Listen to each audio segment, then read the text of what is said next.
إن الحمد لله نحمده ونستعينه ونستغفره ونؤمن به ونتوكل عليه ونعوذ بالله من شرور أنفسنا ومن سيئات أعمالنا من يهده الله فلا مضل له ومن يضلله فلا هادي له ونشهد أن لا إله إلا الله وحده لا شريك له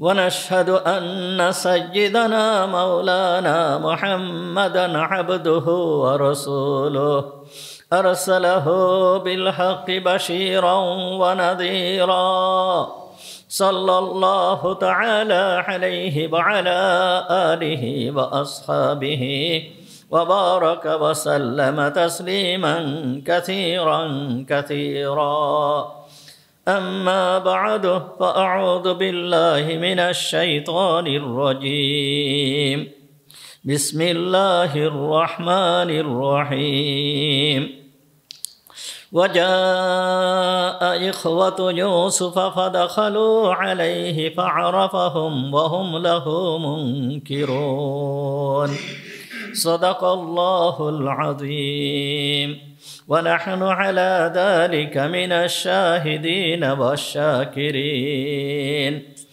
اللهم صل على محمد وعلى آل محمد كما صليت على إبراهيم وعلى آل إبراهيم إنك حميد مجيد اللهم بارك على محمد وعلى آل محمد كما باركت على إبراهيم وعلى آل إبراهيم إنك حميد مجيد سبحانك لا علم لنا إلا ما علمتنا اللهم انفعنا بما علمتنا فعلمنا ما ينفعنا فعلمنا ما ينفعنا فعلمنا ما ينفعنا وزدنا علما رب اشرح لي صدري ويسر لي أمري واحلل عقدة من لساني يفقهوا قولي اللهم طهر قلوبنا عن غيرك ونور قلوبنا بنور معرفتك ربنا تقبل منا إنك أنت السميع العليم وتب علينا إنك أنت التواب الرحيم সমস্ত প্রশংসা সেই মহান রব্বুল আলামিনের জন্য যিনি আমাদেরকে আজকের এই পবিত্র জুমার দিনে জুমার নামাজ পড়তে আসার তৌফিক দান করেছেন এই জন্য আমরা সবাই বলি আলহামদুলিল্লাহ। আমাদের আলোচনা চলতেছিল সূরা ইউসুফ সম্পর্কে।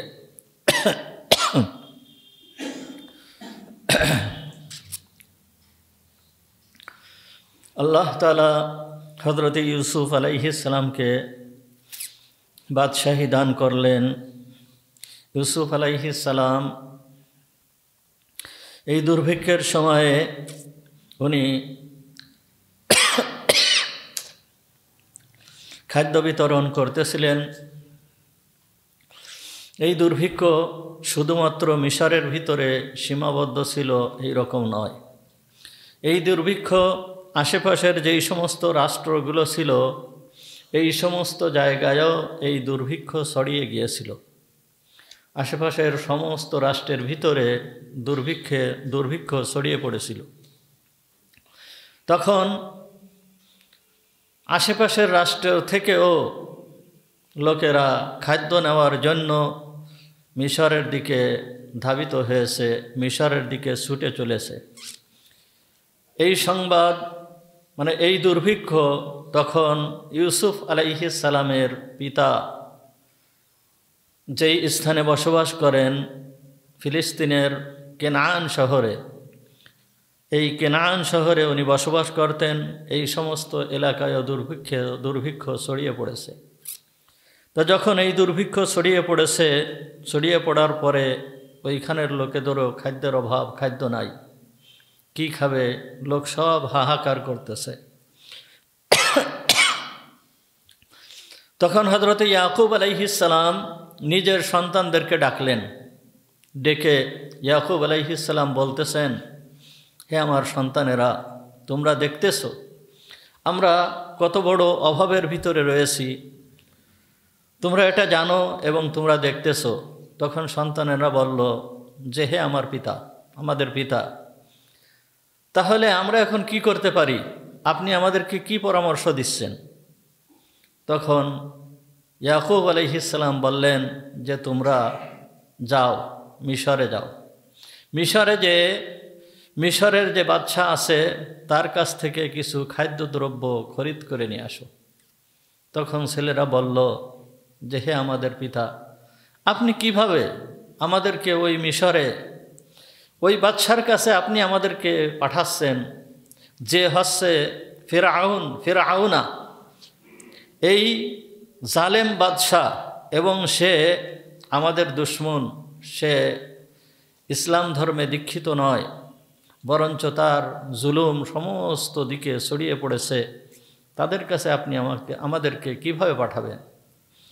তখন হযরত ইয়াকুব আলাইহিস সালাম বললেন যে, আমার কাছে সংবাদ এসেছে বর্তমান মিশরে যে বাদশা হয়েছে সেই বাদশা অত্যন্ত দয়ালু বাদশা, অত্যন্ত লোকেদের কাছে অত্যন্ত ঘনিষ্ঠ সে, এবং সে অত্যন্ত ন্যায়পরায়ণ, লোকেদের প্রতি সে অনেক সাহায্য সহানুভূতি করে।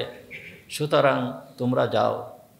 যেই জালেম বাদশা মিশরে ছিল বর্তমান সে নাই, সুতরাং তোমরা যাও, যে আমার সালাম তার কাছে প্রেরণ করো এবং আমাদের যে এই অবস্থার কথাও তার কাছে বলে কিছু খাবার নিয়ে আসার চেষ্টা তোমরা করো।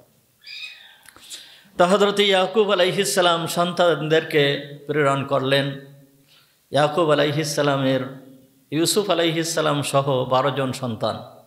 ইউসুফ আলাইহিস সালাম তো মিশরে অবস্থান করতেছে, তার কাছে আছে, ইয়াকুব আলাইহিস সালামের কাছে আছে এখন 11টা সন্তান। এই 11টা সন্তানের ভিতরে বেনিয়ামিন হচ্ছে সব থেকে ছোট। ইউসুফ আলাইহিস সালামের আপন ভাই বেনিয়ামিন, এ হচ্ছে সব থেকে ছোট। ইয়াকুব আলাইহিস সালাম বেনিয়ামিনকে, ইউসুফ আলাইহিস সালাম হারিয়ে যাওয়ার পর বেনিয়ামিনকে তার কাছের থেকে সরতে দিতেন না। সুতরাং বেনিয়ামিনকে সর্বদাই ইয়াকুব আলাইহিস সালাম নিজের কাছে রাখতেন। তা এই সফরে হযরত ইয়াকুব আলাইহিস সালাম বেনিয়ামিনকে প্রেরণ করেন নাই। এই সফরে 10 ভাইকে প্রেরণ করেছেন। 10 ভাই রওনা হয়ে মিশরের দিকে রওনা হয়ে গিয়েছে। মিশরের দিকে যখন রওনা হয়ে গিয়েছে তখন তারা বাহন নিয়ে গিয়েছে, 11টা বাহন। এই বাহন কি বাহন? কুরআনুল কারীমের ভিতরে সেই বাহনের নাম উল্লেখ আসে নাই, শুধুমাত্র বাহনের কথা আসছে। বিভিন্ন তাফসীর কারকগণ বিভিন্ন কথা বলছে, কেউ কেউ বলেছে গাধা, কেউ কেউ বলছে উট, এরকম ধরনের সেই যুগে যেই বাহন ছিল, মোটামুটি 11টা বাহন নিয়ে তারা মিশর অভিমুখে রওনা হয়েছে। তা যখন তারা মিশর অভিমুখে রওনা হয়েছে, মিশরের বাইরের থেকে যেই সমস্ত লোকেরা আসতো, বাইরের দেশ থেকে ইউসুফ আলাইহিস সালামের কাছে খাদ্য নেওয়ার জন্য যেই সমস্ত লোকেরা আসতো, ইউসুফ আলাইহিস সালাম নিজে হাতে তাদের খাদ্য বন্টন করতেন। আর নিজের দেশের ভিতরে যেই সমস্ত খাদ্য দিতেন, এইটা লোকেদের মাধ্যমে হযরত ইউসুফ আলাইহিস সালাম বন্টন করতেন। তা যখন বাইরের কোনো লোক আসতো, বাইরের দেশের কোনো লোক আসতো, তখন ইউসুফ আলাইহিস সালাম নিজেই তাদের খাদ্য দিতেন, তাদের সাথে কথা বলতেন, তাদের সঙ্গে দেখা করতেন। এইটা হযরত ইউসুফ আলাইহিস সালাম নিজেই করতেন। সুতরাং হযরত ইউসুফ আলাইহিস সালামের ভাইয়েরা হযরত ইউসুফ আলাইহিস সালামের কাছে আসলো। আল্লাহ তাআলা কুরআনুল কারীমের ভিতরে বলতেছেন, ওয়াজা ইখওয়াতু ইউসুফ, ওয়াজা আসলো ইখওয়াতু ইউসুফ, ইউসুফের ভাইয়েরা, ফাদাখালু আলাইহি, এসে ইউসুফ আলাইহিস সালামের কাছে তারা আসলো। ফাআরাফাহুম ওয়া হুম লাহু মুনকিরুন। ফাআরাফাহুম, ইউসুফ আলাইহিস সালাম তাদেরকে দেখে চিনে ফেললেন। ওয়া হুম লাহু মুনকিরুন, এমত অবস্থায় তার ভাইয়েরা ইউসুফকে কেউ চিনতে পারল না। ইউসুফ আলাইহিস সালামকে তার ভাইয়েরা কেউ চিনতে পারল না। কিভাবে তারা আসলো? যখন তারা আসলো, আসার পরে মিশর আগেই বলা হয়েছে যে পৃথিবীর ভিতরে সবথেকে সেরা অভিজাত দেশ ছিল হচ্ছে তখন মিশরের সভ্যতা ছিল পৃথিবীর ভিতরে সেরা সভ্যতা। এই মিশরে প্রবেশের জন্য গেট ছিল। এই গেটে যেই সমস্ত রক্ষীরা ছিল তাদের অনুমতি নিয়ে মিশরে প্রবেশ করতে হতো। এরাও সেইভাবে তাদের অনুমতি নিয়ে মিশরের ভিতরে প্রবেশ করছে। প্রবেশ করার পরে হযরত ইউসুফ আলাইহিস সালামের কাছে এদেরকে আনা হয়েছে। হযরত ইউসুফ আলাইহিস সালামের কাছে যখন আনা হয়েছে, আনার সঙ্গে সঙ্গে হযরত ইউসুফ আলাইহিস সালাম তাদেরকে দেখা মাত্রই চিনে ফেলছে। আল্লাহ তাআলা দূরদর্শিতা তো দিয়েছেন। আর যেই যুগে যেই নবী থাকে, আল্লাহ তাআলা সেই যুগে সেই নবীকে সবথেকে বেশি জ্ঞানী হিসাবে, সবথেকে বেশি দূরদর্শী হিসাবে আল্লাহ তাআলা ওই নবীকে ওই যুগে প্রেরণ করেন। ওই নবীর উপরে অত বড় জ্ঞানী, অত বড় দূরদর্শী ব্যক্তি ওই সময়ে আর কেউ থাকে না। সুতরাং হযরত ইউসুফ আলাইহিস সালাম যখন তাদেরকে দেখছে, দেখার সঙ্গে সঙ্গে তাদেরকে চিনে ফেলছে। আর এটা স্বাভাবিক, আল্লাহ তাআলা অনেক মানুষ আছে যাদেরকে এমন ধী শক্তি দান করেছেন, এমন মেধা দান করেছেন, এমন দূরদর্শিতা দান করেছেন, যাদেরকে একবার দেখলে, একবার কথা শুনলে ওই সারা জীবন মনে রাখে। কতাদা রহমাতুল্লাহি আলাইহি, উনি অন্ধ ব্যক্তি ছিলেন, বাগদাদে বসবাস করতেন। তা যখন বাগদাদে বসবাস করার সময় এই কতাদা রহমাতুল্লাহি আলাইহি ইনার বাড়িতে একটা ভিক্ষুক আসলো। ভিক্ষুক এসে কিছু চালো, এসে চাওয়ার সঙ্গে সঙ্গে আবার ওই ভিক্ষুক চলে গেল। তা কতাদা রহমাতুল্লাহি আলাইহি ঘরের দরজা খুললেন। দরজা খুলে দেখলো যে কেউ নাই, কিন্তু উনার একটা পাত্র, কিদহুন মানে পিয়ালা, কিদহুন মানে পাত্র, অর্থাৎ ভাত টাত রান্না করার যেই পাত্র, ওই রকম একটা পাত্র উনি হারিয়ে ফেললো, অর্থাৎ সেই পাত্রটা পাচ্ছে না। তখন উনি নিশ্চিত হয়েছেন যে ওই ভিক্ষুকই এই পাত্রটা নিয়ে চলে গেছে। যাই হোক, সে তো পাত্রটা নিয়ে চলে গিয়েছে। নিয়ে চলে যাওয়ার পরে 30 বছর পরে, 30 বছর পরে এই কতাদা রহমাতুল্লাহি আলাইহি ইনি কাবা শরীফের চত্বরে আছেন। কাবা শরীফ তপ করেছেন, কাবা শরীফের চত্বরে আছেন। এই ওনার বাড়ি কোথায়? বাগদাদ। আর এখানে উনি আছে কাবা শরীফের চত্বরে। 30 বছর পরে উনি ওখানে আছেন। উনি ওই সেই রকম অন্ধই আছেন। তা ঠিক উনি যেইখানে আছেন, ওই ভিক্ষুক এসে উনার কাছে আজ আবার কিছু চেয়েছে 30 বছর পরে। কোথায়? বাগদাদে উনি পাত্র হারিয়েছেন। একবার ওনার আওয়াজটা শুধুমাত্র শুনেছিলেন যে কিছু দাও, এই রকম একটা কথার বাক্য উনি শুনেছিলেন। এরপরে 30 বছর পরে মক্কায় এসে ওই ভিক্ষুক আবার ওনার কাছে কিছু চেয়েছে।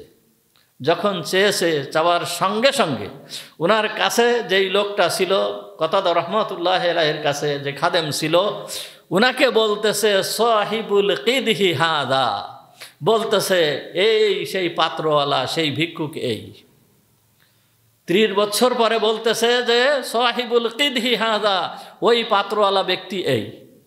তখন ওনার কাছে জিজ্ঞেস করা হলো, ওই ভিক্ষুকের কাছে জিজ্ঞেস করা হলো, তুমি কি 30 বছর আগে বাগদাদের অমুক বাড়ি থেকে এই রকম একটা পাত্র কি তুমি নিয়ে আসছিলে? তখন ও বলল যে হ্যাঁ, আমি নিয়ে আসছিলাম। তখন সে স্বীকার করলো। তাহলে আল্লাহ তাআলা কত বড় ধী শক্তি এই সমস্ত বান্দাদেরকে আল্লাহ তাআলা দিয়েছেন। আর হযরত ইউসুফ আলাইহিস সালাম একজন নবীর যে মেধা, নবীকে আল্লাহ তাআলা যে এলেম দান করেছেন, নবীকে আল্লাহ তাআলা যে দূরদর্শিতা দান করেছেন, এটা তো স্বাভাবিক ব্যাপার। ভাইয়েরা আসছে, ভাইয়েরা আসার পরেই হযরত ইউসুফ আলাইহিস সালাম মানে দেখা মাত্রই তাদেরকে চিনে ফেলছে। চিনে ফেলার পরে হযরত ইউসুফ আলাইহিস সালাম যখন দেখছে, দেখার পরেই লোকেদেরকে বলল, এদেরকে নিয়ে যাও, রাষ্ট্রীয় মেহমানখানায় নিয়ে যাও। তাদেরকে রাষ্ট্রীয় মেহমানখানায় পাঠালো, বলল যে তাদের যথাযথ সেবার ব্যবস্থা করো, তাদের গোসলের ব্যবস্থা করো, খাবার দাবারের ব্যবস্থা করো। তখন এই 10 ভাইকে নিয়ে যাওয়া হলো রাষ্ট্রীয় মেহমানখানায়, তাদের গোসলের ব্যবস্থা করা হলো, তাদের উত্তম পোশাকের ব্যবস্থা করা হলো, পোশাক দেওয়া হলো, খাবার দাবারের ব্যবস্থা করা হলো। এইভাবে তারা অবস্থান করতেছে, কিন্তু তাদের মনের ভিতরে একটা ভীতি তখন কাজ করতেছে যে কি ব্যাপার, সবাইকে তো যার যার খাদ্যশস্য যা দেওয়ার দরকার দিয়ে বিদায় দিয়ে দিচ্ছে, কিন্তু আমাদেরকে এইভাবে আটকায় রাখলো কেন? কি জন্য আমাদেরকে আটকায় রেখেছে? তাদের মনের ভিতরে ভয় সৃষ্টি হয়েছে যে কি আমাদেরকে কি আটক করে রাখবে, আমাদের সাথে কি কোনো দুর্ব্যবহার করবে, এই রকম ধরনের একটা ভীতি তাদের ভিতরে কাজ করতেছিল। আর তারা যে এই রাষ্ট্রীয় অতিথি হিসাবে রয়েছে, তারা এত সম্মান, এত আপ্যায়ন জীবনে তারা কোনোদিন ভোগ করে নাই, এতেও তারা খুশি ছিল। যাই হোক, হযরত ইউসুফ আলাইহিস সালাম ভাইদের সামনে আসলেন। আসার পরে হযরত ইউসুফ আলাইহিস সালাম কৌশল অবলম্বন করলেন। কি কৌশল অবলম্বন করলেন?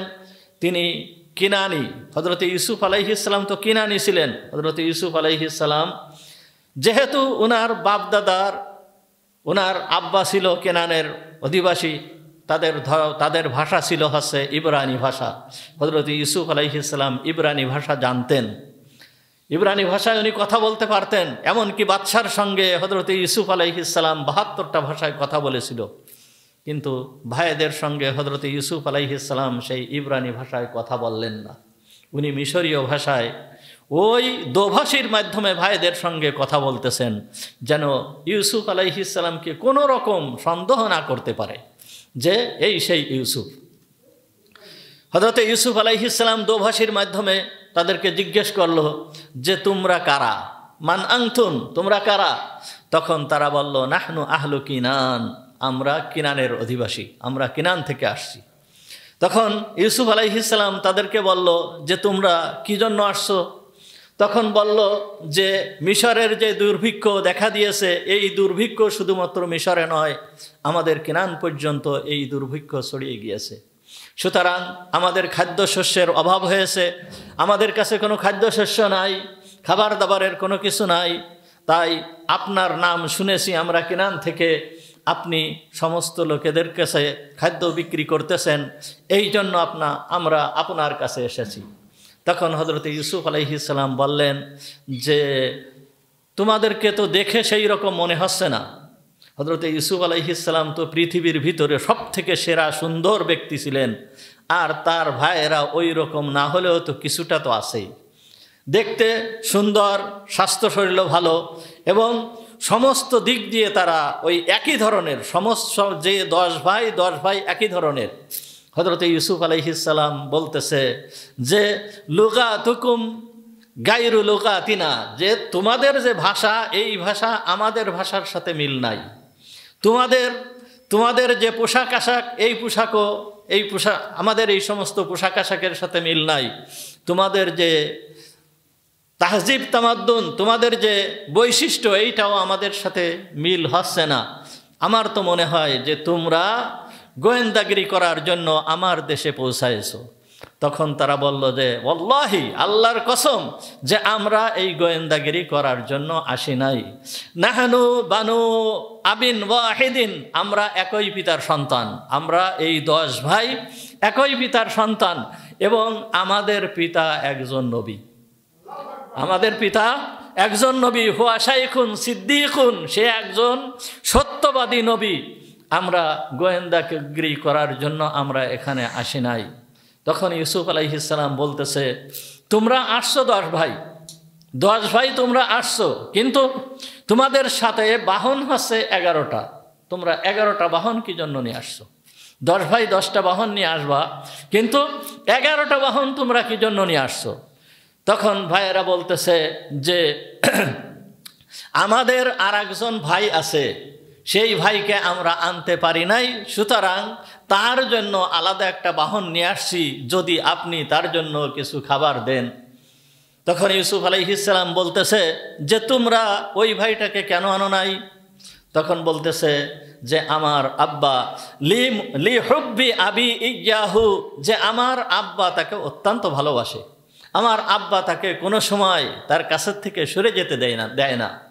তখন ইউসুফ আলাইহিস সালাম বলল যে তোমার আব্বা তাকে সরে যেতে দেয় না কেন, এবং তোমার আব্বা তাকে এই রকম ভালোবাসে কেন?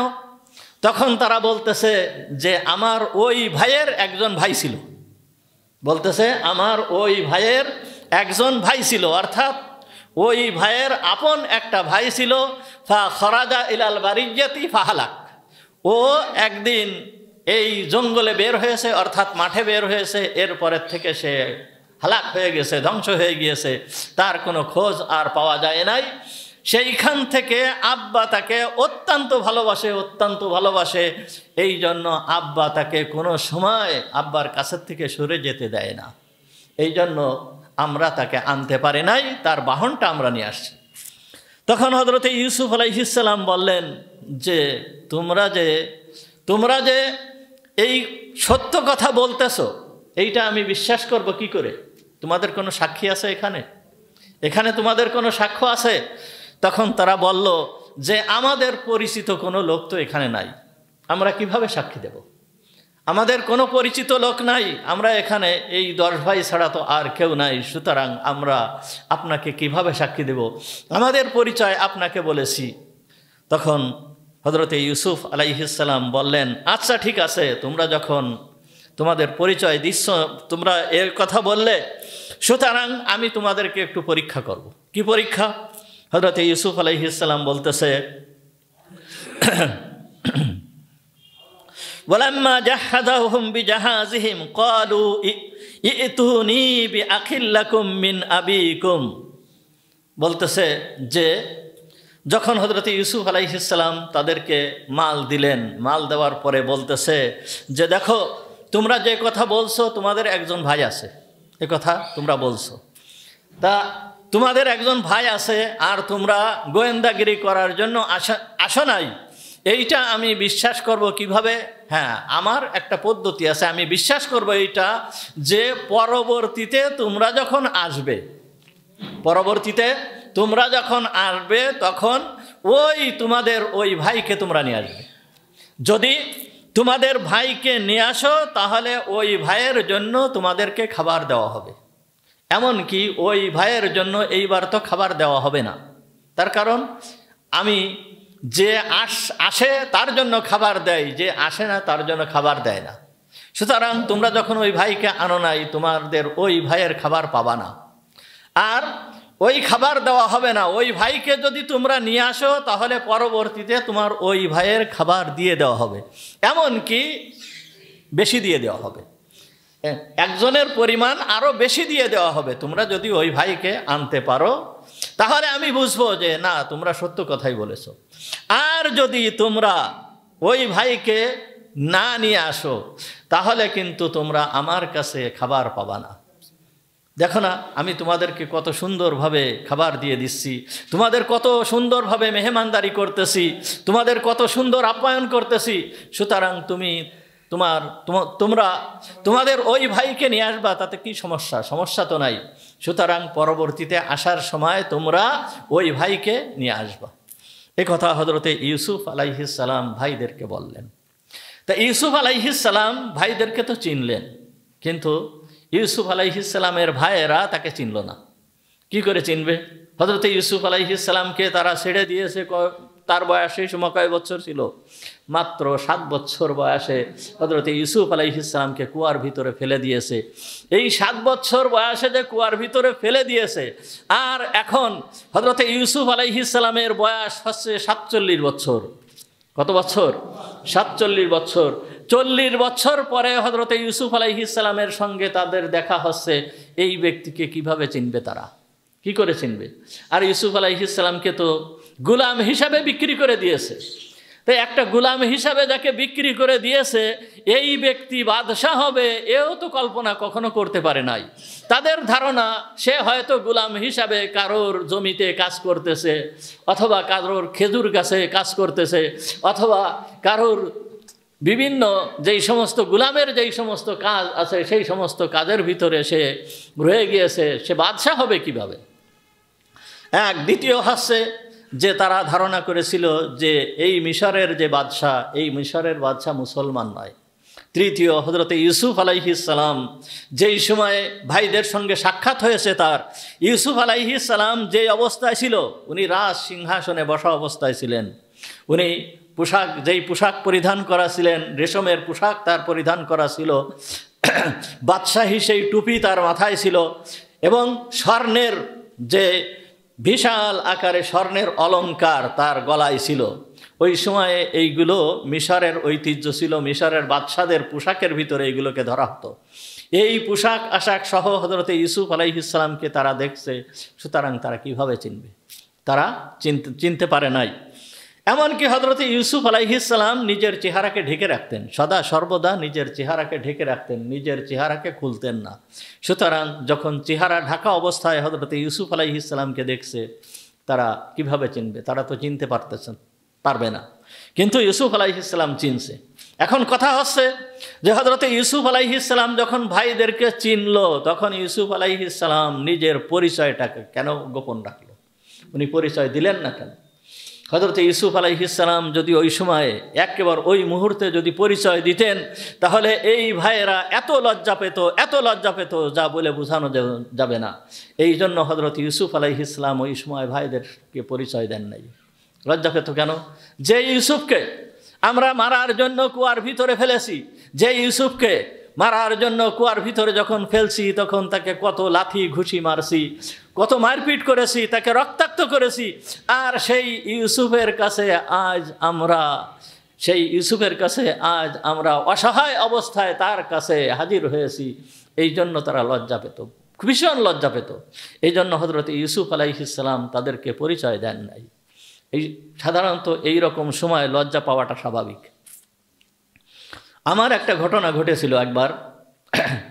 আমি মনে হয় 2000 সালের দিকে, তখন আমি মাদ্রাসায় আসতেছিলাম সাইকেলে করে মাদ্রাসায় আসতেছি।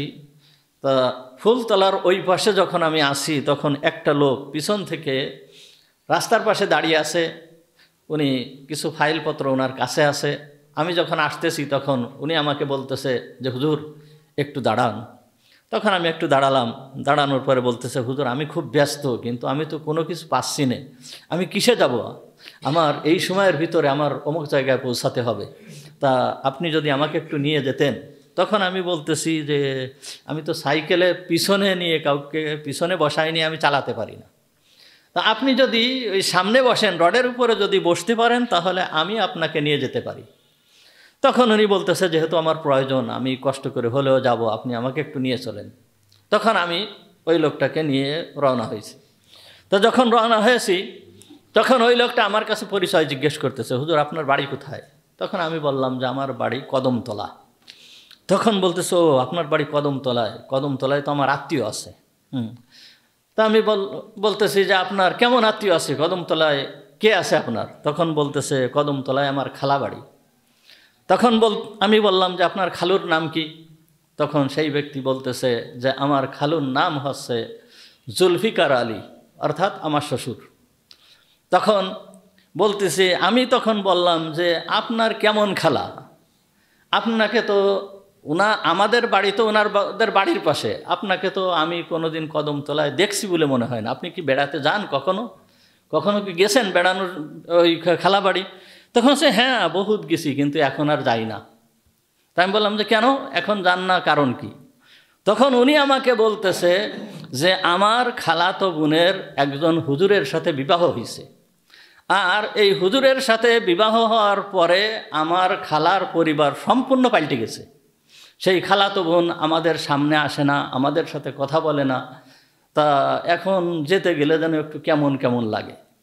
তখন আমি বললাম যে সে হুজুরের সাথে যখন বিবাহ হয়েছে অবশ্যই সে তার স্ত্রীকে পর্দায় রাখবে, এই করবে, কিন্তু আপনার খালা কি আপনাদের কখনো মানে আপ্যায়নের ত্রুটি করে, এরকম কোনো ঘটনা কি? তখন বলতেছে যে না, এরকম কোনো কিছু হয় নাই কোনো দিন। আমার খালা যথেষ্ট আমাদেরকে যত্ন করে, আপ্যায়ন করে, এদিকে কোনো ত্রুটি করে না, কিন্তু যেন একটু কেমন কেমন লাগে। তো দেখেন আমার সামনে বলতেছে যে কে, যে এক হুজুরের সাথে আমার খালাতো বোনের বিবাহ হয়েছে। তো ওই সময় ধরেন, ওই সময় আমি যদি পরিচয় দিই যে সেই হুজুর হচ্ছে আমি, তাহলে ওই ব্যক্তির অবস্থা কি হবে? ওই ব্যক্তির অবস্থা কি হবে তাহলে চিন্তা করতে পারছেন। তখন আমি কোনো পরিচয় দিলাম না। আমি বললাম যে হ্যাঁ, আপনার খালা এবং আপনার খালুরা খুবই সম্ভ্রান্ত পরিবারের, আপনি ওখানে যেন, কোনো আপ্যায়নের ত্রুটি হবে না, আপনি যেন। তখন বলছে হ্যাঁ দেখি ইনশাআল্লাহ যাওয়ার চেষ্টা করব। তো হযরতে ইউসুফ আলাইহিস সালাম কি এতটুকু বত্ত দূরের কথা, যদিও ভাইয়েরা তার সঙ্গে দুর্ব্যবহার করেছে, ভাইয়েরা তার সঙ্গে কি করেছে? দুর্ব্যবহার করেছে, তাকে মারছে, কুয়ার ভিতরে ফেলে দিয়েছে, তার এই গুলামির জিন্দেগি, তার এই কষ্ট করতে হয়েছে। তারপরও হযরত ইউসুফ আলাইহিস সালাম ভাইদের মনে যে সামান্য পরিমাণ কষ্ট হবে, একটু কষ্ট আসবে, এইটা হযরত ইউসুফ আলাইহিস সালাম চান নাই। এই জন্য হযরত ইউসুফ আলাইহিস সালাম পরিচয় দেন নাই, নিজের পরিচয় সম্পূর্ণরূপে হযরত ইউসুফ আলাইহিস সালাম গোপন করেছেন, বিন্দুমাত্র পরিচয় দেন নাই। তো হযরতে ইউসুফ আলাইহিস সালাম এ কথা বললেন যে আলা তারাউনা ইন্নী উফিল কাইলা ওয়া আনা খায়রুল মুনসিলিন ফাইন লাম তাতুনি বিহি, যদি তোমরা ওই ভাইকে পরবর্তীতে নিয়ে না আসতে পারো, ফালা কাইলা লাকুম ইনদি, তাহলে তোমরা আমার কাছে কোনো খাদ্যশস্য পাবে না, আমি তোমাদেরকে কোনো খাদ্যশস্য দেব না। কেন? যে তখন আমি ধরে নেব যে তোমরা মিথ্যা কথা বলেছো, আর এই মিথ্যা কথা বলার দায়ে তোমাদেরকে আমি কোনো খাদ্যশস্য দিব না। ওয়ালা তাকরাবুন, আর আমার এই রকম নিকটতম তোমরা হতে পারবে না। তোমাদেরকে যেইভাবে আমি সম্মান করেছি, রাষ্ট্রীয়ভাবে মানে রাষ্ট্রীয় মেহমানখানায় তোমাদের থাকার ব্যবস্থা করেছি, সেইভাবে খাবার দাবারের ব্যবস্থা করেছি, এই রকম তোমাদের সঙ্গে এই আচরণও করা হবে না। এমনকি ফালা তাকরাবুন, তোমরা আমার কাছে আর এসো না।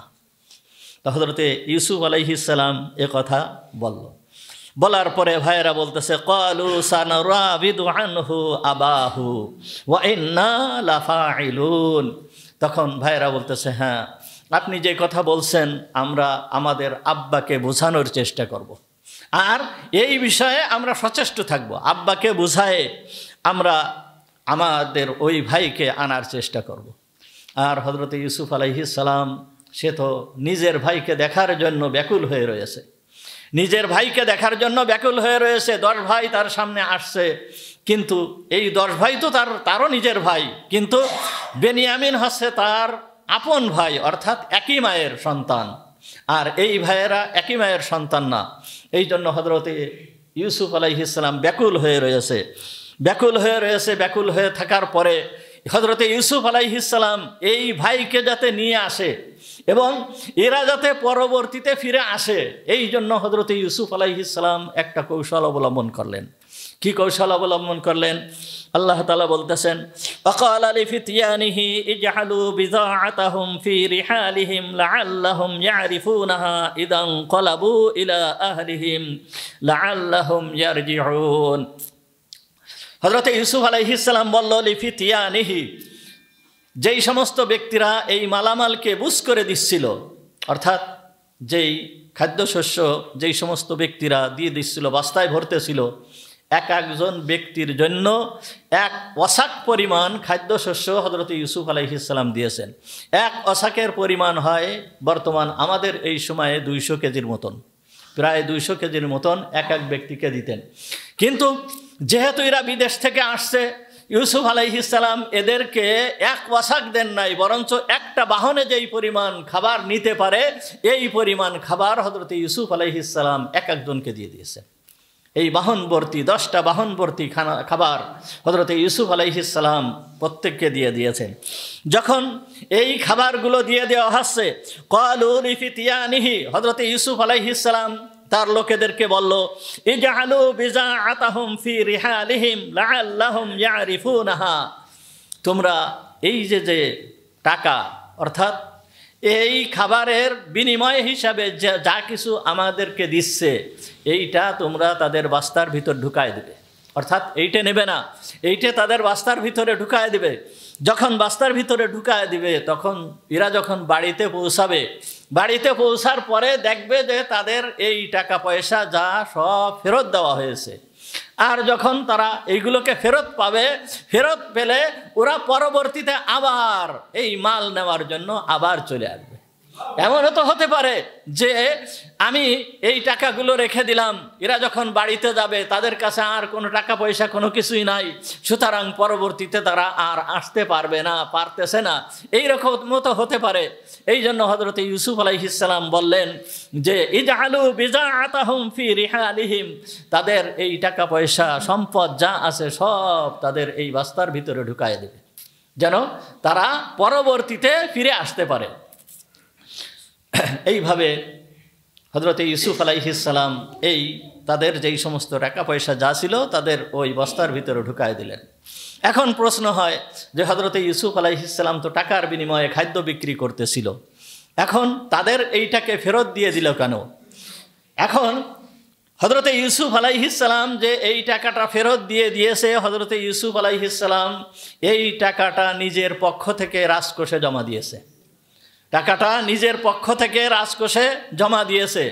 আর আগেই বলা হয়েছে যে এমন এক অবস্থা সৃষ্টি হয়েছে যে রাষ্ট্রীয় যত সম্পদ, সমস্ত সম্পদ তো এখন বাদশার অধীনে, সমস্ত সম্পদ তো বাদশার, সব সম্পদ, সমস্ত সম্পদের মালিক বাদশা নিজেই। সুতরাং এইটা যে তাদেরকে ফেরত দিয়েছে হযরত ইউসুফ আলাইহিস সালামের এইটা অন্যায় হয় নাই। যাই হোক, হযরত ইউসুফ আলাইহিস সালাম এইটাকে দিয়ে দিলেন। দিয়ে দেওয়ার পরে ফালাম্মা রাজাউ ইলা আবিহিম ক্বালু ইয়া আবানা মুনিআ মিনাল কাইল ফাআরসিল মা'ানা আখানা নাকতাল ওয়া ইন্না লাহু লাহাফিজুন। হযরত ইউসুফ আলাইহিস সালামের ভাইয়েরা এই মালামাল নিয়ে রওনা হয়ে গেল। যখন রওনা হয়ে গিয়েছে, রওনা হয়ে যাওয়ার পরে এই ভাইদের এখন পথের মধ্যে সদা সর্বদা তাদের কথা, তাদের আলোচনা হচ্ছে হযরত ইউসুফ আলাইহিস সালামকে নিয়ে। হযরত ইউসুফ আলাইহিস সালামকে নিয়ে তাদের আলোচনা, এত সুন্দর বাদশা জীবনে দেখি নাই, আমাদের সাথে কত সুন্দর ব্যবহার করেছে, কত সুন্দর ব্যবহার করেছে, যদি বেনিয়ামিনকে নিয়ে আসতাম তাহলে আরও একটা বাহন পরিমাণ খাবার পেতাম। এই ধরনের কথা বলতে বলতে বলতে বলতে তারা সেই কেনান পর্যন্ত পৌঁছায় গিয়েছে, বাড়ি পর্যন্ত পৌঁছায়ছে। যখন বাড়িতে পৌঁছায়ছে, বাড়িতে পৌঁছানোর সঙ্গে সঙ্গে হযরত ইয়াকুব আলাইহিস সালামের সঙ্গে দেখা। ইয়াকুব আলাইহিস সালাম দেখে তো বুঝছে যে বাহন ভর্তি খাবার নিয়ে তার ছেলেরা আসতেছে এবং এরাও জানতেছে যে আমরা বাহন ভর্তি খাবার নিয়ে যাচ্ছি। কিন্তু তাদের সর্বপ্রথম কথা হযরতে তার ভাইয়েরা তাদের বলছিল যে সর্বপ্রথম তাদের কথা হচ্ছে ক্বালু ইয়া আবানা, তারা সর্বপ্রথম যেই কথা তারা মুখ দিয়ে বের করেছে তারা বলতেছে ক্বালু ইয়া আবানা, তারা বলতেছে হে আমাদের পিতা, মুনিহা মিনাল কাইল, আমাদেরকে খাদ্যশস্য দেওয়া হয় নাই, আমাদেরকে খাদ্যশস্য দেওয়া হয় নাই। ইয়াকুব আলাইহিস সালাম বলছে কি বলো, তোমাদেরকে খাদ্যশস্য দেওয়া হয় নাই? তোমরা তো বাহন ভর্তি ভর্তি খাদ্যশস্য নিয়ে আসছো, তা কীরকম খাদ্যশস্য দেওয়া হয় নাই? তখন বলতেছে এগুলো তো দেওয়া হয়েছে ঠিকই, কিন্তু বেনিয়ামিনের জন্য আমরা যেই বাহনটা নিয়ে গিয়েছিলাম এই বাহন ভর্তি কোনো খাবার দেওয়া হয় নাই। মুনিহা মিনাল কাইল, আমাদের থেকে খাদ্যকে রেখে দেওয়া হয়েছে, অর্থাৎ তার খাবারকে দেওয়া হয় নাই। তখন ইয়াকুব আলাইহিস সালামের সামনে এই ভাইয়েরা হযরত ইউসুফ আলাইহিস সালামের ভূয়সী প্রশংসা শুরু করে দিয়েছে। প্রশংসা শুরু করতে করতে এই এক পর্যায়ে এ কথাও বলছে যে এই বাদশা অত্যন্ত ন্যায়পরায়ণ, অত্যন্ত আদেল এবং তার আইনও অত্যন্ত কড়া। আমরা তাকে বহুত অনুরোধ করলাম, আমাদের সঙ্গে খুবই ভালো ব্যবহার করেছে, খুবই ভালো ব্যবহার করেছে, যা ভোলা যায় না। কিন্তু তাকে বহুত অনুরোধ করেছি যে আমাদের এই ভাইয়ের জন্য কিছু খাবার দেন। তখন সে বলছে যে আসে আমি তাদেরকে খাবার দেয়, যে আসে না তাদেরকে আমি খাবার দেয় নাই। সুতরাং সে নীতিতে অটল, সে নীতি পরিবর্তন করতে কোনো রকম রাজি নয়। সুতরাং আমাদেরকে ওই 1 উট পরিমাণ খাবার আমাদেরকে দেওয়া হয় নাই। হে আমাদের পিতা, আরসিল মা'না আখানা, হে আমাদের পিতা, পরবর্তীতে আমরা যখন যাব তখন আমাদের সঙ্গে আমাদের ওই ভাইকে আপনি পাঠিয়ে দেবেন।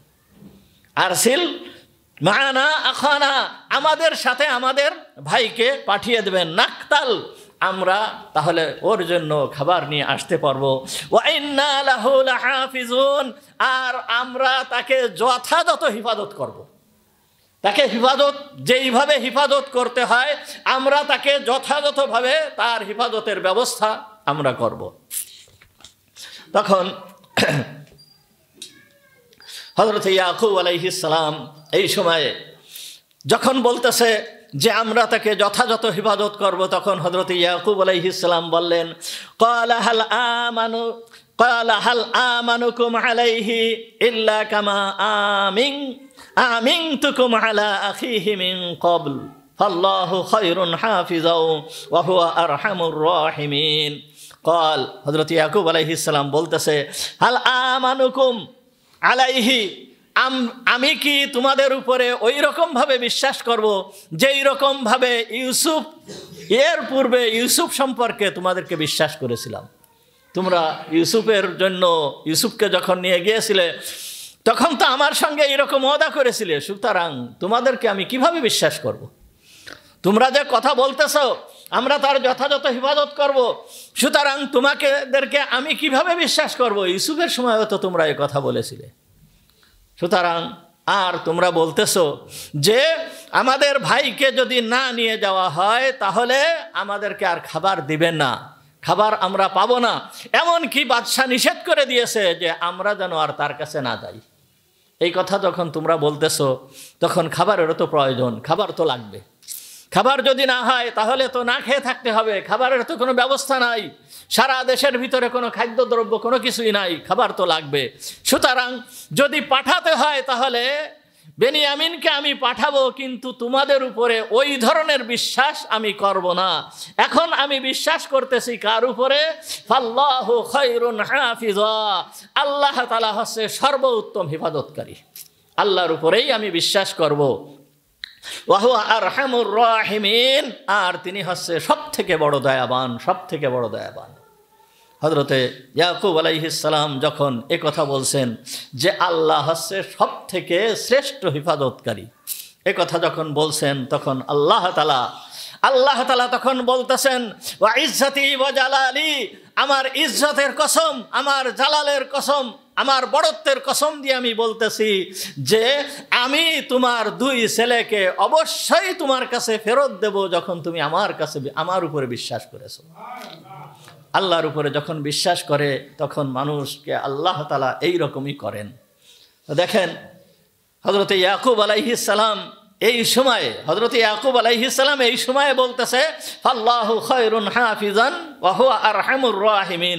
ইউসুফের সময়ও তো এইরকম ধরনের কথা বলতে পারতেন, কিন্তু বলেন নাই। কেন বলেন নাই? এটা আল্লাহর পক্ষ থেকে ভুলাই দেওয়া হয়েছে, পয়গম্বরদের দিয়ে উম্মতকে শিক্ষা দেওয়ার জন্য যে আল্লাহর প্রতি যদি ভরসা থাকে তাহলে আল্লাহ তাআলা এইরকমভাবে ব্যবস্থা করে থাকেন। আল্লাহর প্রতি বিশ্বাস রাখলে আল্লাহ তাআলা তার বান্দাদের প্রতি এইরকম ব্যবস্থা করে থাকেন, যদিও দেরিতে হয়, যদিও কি হয়, দেরিতে হয়। ইউসুফ আলাইহিস সালাম হারিয়েছে ইয়াকুব আলাইহিস সালামের থেকে কত বছর আগে? 40 বছর আগে। 40টা বছর অতিবাহিত হয়ে গিয়েছে, 40টা বছর অতিবাহিত হয়ে গিয়েছে। এই 40 বছর চলতেছে, এখনও ইয়াকুব আলাইহিস সালাম ইউসুফের জন্য ক্রন্দন করতে করতে 2 চোখ অন্ধ হয়ে গিয়েছে। এইভাবেই হযরত ইউসুফ আলাইহিস সালামের জন্য ক্রন্দন করতে থাকে। 40 বছর পরে আল্লাহ তাআলা ওয়াদা করতেছেন, আমি তোমার সন্তানকে অবশ্যই তোমাদের কাছে ফেরত দেব। হযরত দানিয়াল আলাইহিস সালাম। হযরতে দানিয়াল আলাইহিস সালাম ইনিও একজন নবী ছিলেন। এনার ঘটনা, এনার নাম কুরআনুল কারীমের ভিতরে আসছে, কিন্তু এনার সম্পর্কে কোনো ঘটনা উল্লেখ করা হয় নাই। কুরআনুল কারীমের ভিতরে 1,24,000 পয়গম্বরদের ভিতর থেকে 25 জন নবীর কথা কুরআনুল কারীমের ভিতরে উল্লেখ করা হয়েছে। এই 25 জন নবীর ভিতরের অনেক নবীর নাম আসছে শুধু, কিন্তু ঘটনা উল্লেখ করা হয় নাই। যেরকম ইলিয়াস আলাইহিস সালাম, এই ইলিয়াস আলাইহিস সালামের নাম উল্লেখ করা হয়েছে, ঘটনা উল্লেখ করা হয় নাই। দানিয়াল আলাইহিস সালাম, এই দানিয়াল আলাইহিস সালাম সম্পর্কে তাফসীরের কিতাবে আসছে, তাফসীরে রুহুল বায়ানের ভিতরে আসছে, দানিয়াল আলাইহিস সালামকে মারার জন্য বুখতানাসারা, পৃথিবীর ভিতরে চারজন শাসনকর্তা ছিল, বড় প্রতাপশালী শাসনকর্তা। আগের দিনে বলেছিলাম যে এই 4 জনের ভিতরে হযরতে সুলাইমান আলাইহিস সালাম, হযরতে জুলকারনাইন, এই 2 জন ছিল মুসলমান, আর নমরুদ আর এই বুখতানাসারা, এই 2 জন ছিল মুসলমান, ছিল না। এই বুখতানাসারা দানিয়াল আলাইহিস সালামকে মারার জন্য একটা গর্ত খুঁড়ে এই গর্তের ভিতরে হযরতে দানিয়াল আলাইহিস সালামকে ফেলে দেন। দানিয়াল আলাইহিস সালামকে যখন ফেলে দেওয়ার পরে এখন এই দানিয়াল মারা যাবে কি যাবে না সন্দেহ ছিল। তখন দানিয়াল ওই বুখতানাসারা এই গর্তের ভিতরে 2টা সিংহকে ছেড়ে দিয়েছিল, যাতে এই 2টা সিংহ দানিয়ালকে খেয়ে ফেলে। এই জন্য এই 2টা সিংহ ছেড়ে দিয়েছিল। কিন্তু 2টা সিংহকে যখন ছেড়ে দিয়েছিল, দানিয়াল আলাইহিস সালামের ভরসা ছিল আল্লাহর প্রতি তার ভরসা ছিল। এই সিংহ দুটো এসে দানিয়াল আলাইহিস সালামের কোনো ক্ষতি করে নাই, বরঞ্চ তার সঙ্গে আরও ভালো ব্যবহার করেছে। এইরকম করেছে, করতে করতে হঠাৎ করে দেখা গেল কি যে দানিয়াল আলাইহিস সালামের কাছে একজন ফেরেশতা চলে আসছে। যখন ফেরেশতা আসার পরে দানিয়াল আলাইহিস সালাম জিজ্ঞেস করলেন, মান আনতা, তুমি কে? তখন ওই ফেরেশতা বলতেছে, আনা রাসূলু রাব্বিক আরসালানি ইলাইক বিতহাম, আমি আল্লাহ তাআলার পক্ষ থেকে তোমার কাছে প্রেরিত হয়েছি, আল্লাহ তাআলা তোমার খাবার দিয়ে আমাকে প্রেরণ করেছেন। তখন দানিয়াল আলাইহিস সালাম বললেন যে আলহামদুলিল্লাহিল্লাযী লা ইয়ানসা মান যাকারাহু, সমস্ত প্রশংসা ওই জাতের জন্য যেই জাত ওই ব্যক্তিকে ভোলে না, যেই ব্যক্তি তাকে ভোলে না, যেই ব্যক্তি তাকে ভোলে না, ওই ব্যক্তির জন্য সমস্ত প্রশংসা। অর্থাৎ যেই ব্যক্তি আল্লাহকে ভোলে না, আল্লাহও তাকে ভোলে না, আল্লাহও তাকে ভোলে না। হাদিসে কুদসির ভিতরে আছে যে আল্লাহর জন্য যদি কোনো ব্যক্তি আল্লাহকে যদি ডাকে, তাহলে হাদিসে কুদসির ভিতরে আসে, হে বান্দা, তুমি যেইখানে ডাকতেছো তোমার থেকে উত্তম মজলিসে বসে আমি তোমাকে স্মরণ করি। ধরেন আমরা এখানে আল্লাহকে স্মরণ করলাম, এই মদিনাবাগের এই কিছু মুসাল্লিদের নিয়ে মানুষের ভিতরে আমরা আল্লাহকে স্মরণ করতেছি। আল্লাহ তাআলা ওই আরশের উপরে ফেরেশতাদের নিয়ে আমাদেরকে স্মরণ করতেছে। হাদিসে কুদসির ভিতরে আসছে যে কোনো বান্দা আমার দিকে যদি হেঁটে আসে, আমি তাকে পাওয়ার জন্য দৌড়ায় তার কাছে যাই। কোনো বান্দা যদি আমার কাছে 1 বিঘাত অর্থাৎ অর্ধ হাত অগ্রসর হয়, তাহলে আমি তার কাছে 1 হাত অগ্রসর হই। সুতরাং আল্লাহকে ভোলা যাবে না, সদা সর্বদা আল্লাহকে স্মরণ রাখতে হবে। আল্লাহকে যদি স্মরণ রাখা যায় তাহলে আল্লাহ তাআলা বিপদ আপদ থেকে মুক্তি দান করেন। মুহাম্মদুর রাসূলুল্লাহ সাল্লাল্লাহু আলাইহি ওয়াসাল্লামের নিয়ম ছিল, উনি যখন পায়খানা প্রস্রাবের জন্য যেতেন, সেই সময় কিন্তু আমাদের মতন এইরকম পাকা পায়খানা বা নির্দিষ্ট স্থানে পায়খানার এইরকম ধরনের নিয়ম ছিল না। তখন পায়খানা প্রস্রাবে যেতে হতো ওই দূরে, বাড়ির থেকে ফাঁকা জায়গা বহু জায়গা পড়ে থাকতো। ওই ফাঁকা জায়গায় যে পাহাড়ের আড়ালে বা কোনো গর্তের যেয়ে ওইখানে যেয়ে তারা প্রয়োজন মিটাতো। এইভাবে মুহাম্মদুর রাসূলুল্লাহ সাল্লাল্লাহু আলাইহি ওয়াসাল্লাম উনি প্রয়োজন মিটানোর জন্য দূরে চলে গিয়েছেন। দূরে যেয়ে উনি প্রয়োজন মিটায়ে উনি আসছেন। আসার পরে উনার পায়ে ছিল এই চামড়ার মোজা। সাধারণত আরবওয়ালারা চামড়ার মোজা ব্যবহার করতো, এখনও ব্যবহার করে, আমরাও অনেকে ব্যবহার করি। তো এই চামড়ার মোজা, সাধারণত চামড়ার মোজা একটু শক্ত হয়। ওই চামড়ার মোজা উনি খুলে রেখে উনি ওনার প্রয়োজন মেটানোর জন্য গিয়েছেন। এরপরে যখন আসছেন, আসার পরে উনি অজু করে ওই মোজা পরতেছেন। একটা মোজা যখন পরছেন, আর একটা মোজা যখন ধরবেন, ধরার সঙ্গে সঙ্গে একটা পাখি আসছে। একটা পাখি এসে ওই মোজাটাকে ওইখান থেকে নিয়ে আকাশে উড়ে চলে গেছে। আকাশে উড়ে যেয়ে ওই মোজাটাকে উল্টায় ফেলাইছে। উল্টায় ফেলানোর সঙ্গে সঙ্গে ওই মোজার ভিতরের থেকে একটা বিষধর সাপ ওই মোজার ভিতরের থেকে পড়ে গেল। বিষধর সাপ। তাহলে মুহাম্মদুর রাসূলুল্লাহ সাল্লাল্লাহু আলাইহি ওয়াসাল্লাম যদি ওই মোজা ওইভাবে পরিধান করতেন, হয়তোবা এরকম হতে পারতো যে সাপে হয়তো হুজুর সাল্লাল্লাহু আলাইহি ওয়াসাল্লামকে কষ্ট দিতে পারতো। কিন্তু কাক এসে কি করলো, পাখি এসে কি করলো, মোজাটাকে উড়ায় নিয়ে চলে গেল। আর হুজুর আকরাম সাল্লাল্লাহু আলাইহি ওয়াসাল্লামকে কষ্ট না দিলেও এইটা উম্মতকে শিক্ষা দেওয়া যে তোমরা যখন মোজা পরবে বা জুতা পরবে তখন এইটাকে ভালো করে দেখে নিবে, দেখে নিয়ে তারপরে পরিধান করবে, এইটাকে শিক্ষা দেওয়া। আর মুহাম্মদুর রাসূলুল্লাহ সাল্লাল্লাহু আলাইহি ওয়াসাল্লাম যখন দেখলেন যে সাপটা পড়ে গিয়েছে, পড়ে যাওয়ার পরে তখন উনি আল্লাহর দরবারে প্রার্থনা করলেন যে এটা হুজুর আকরাম সাল্লাল্লাহু আলাইহি ওয়াসাল্লাম তখন বললেন, হাযা কারামাতুল্লাহ, এটা হচ্ছে আল্লাহ তাআলার একটা কারামত, আল্লাহ তাআলার বিশেষ একটা অনুগ্রহ। তখন উনি বললেন, আল্লাহুম্মা ইন্নী আউযু বিকা মাইয়ামশি আলা রিজলাইন মিন শাররি মাইয়ামশি আলা রিজলাইন ওয়া মিন শাররি মাইয়ামশি আলা আরবাইন ওয়া মিন শাররি মাইয়ামশি আলা বাতনি। হুজুর আকরাম সাল্লাল্লাহু আলাইহি ওয়াসাল্লাম বললেন, হে আল্লাহ, আমি তোমার কাছে ওই সমস্ত জন্তুর থেকে আশ্রয় চাচ্ছি, ওই সমস্ত জন্তুর ক্ষতির থেকে আশ্রয় চাচ্ছি যারা দুই পায়ের উপরে চলে, এবং ওই সমস্ত জন্তুর ক্ষতি থেকে আশ্রয় চাচ্ছি যারা চার পায়ের উপরে চলে, এবং ওই সমস্ত জন্তুর ক্ষতি থেকে আশ্রয় চাচ্ছি যারা পেটের উপর ভর করে চলে। অর্থাৎ এই দুয়ার ভিতরে মুহাম্মদুর রাসূলুল্লাহ সাল্লাল্লাহু আলাইহি ওয়াসাল্লাম বলতে চাচ্ছেন যে সমস্ত প্রাণীর ক্ষতির থেকে বাঁচার জন্য আল্লাহর কাছে প্রার্থনা করতে হয়, আল্লাহর কাছে প্রার্থনা করতে হয়। এই জন্য ভরসা যাদের আল্লাহর প্রতি হয়, আল্লাহ তাআলা তাদের সঙ্গে এই ধরনের ব্যবহার করে থাকেন। সুতরাং হযরত ইয়াকুব আলাইহিস সালাম কি বললেন, আল্লাহু খায়রুন হাফিজা ওয়া হুয়া আরহামুর রাহিমিন, আল্লাহ হচ্ছে সবথেকে শ্রেষ্ঠ হিফাজতকারী, তিনি আমাদের উপরে অত্যন্ত দয়াবান। ওয়া আখিরু দাওয়ানা আলহামদুলিল্লাহি রাব্বিল আলামিন। আমরা যারা